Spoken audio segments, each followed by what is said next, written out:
I'm going to tell you a story about a friend of mine. I've met tons of people throughout my travel around the world. I guess it's because of my curiosity in life. I feel like everyone I meet can teach me more about myself and the power we have to change things. Most of the people I've met have great power in them and need to express it.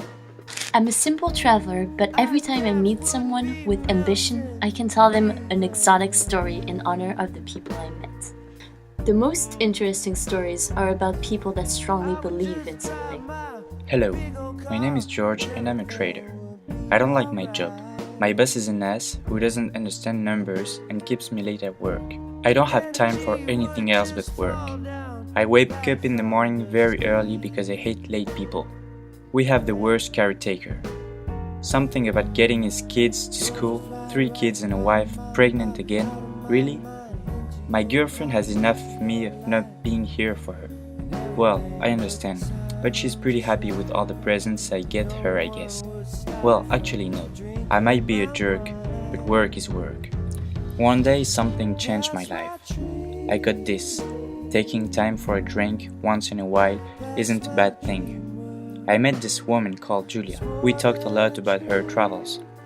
She was very interesting. We talked about climates, food, people, ways of life, and even coffee. I mean, I love coffee.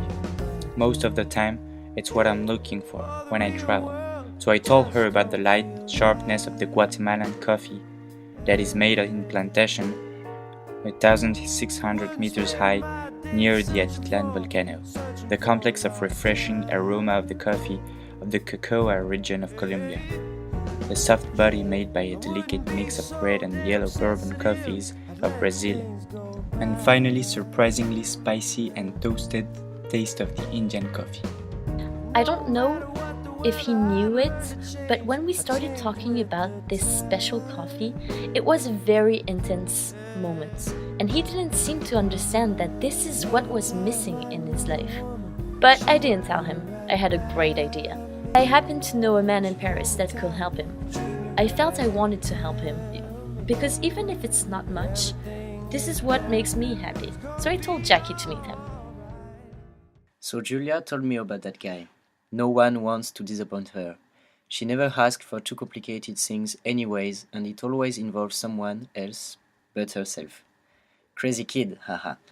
So I called the guy for her, and this is what happened. I have this great coffee. Dark as night, hot as hell, and soft as love. It's not out on the market yet, but we are doing a study on it. The George guy is being a jerk telling me he doesn't know me, and has no time for trying out new stuff.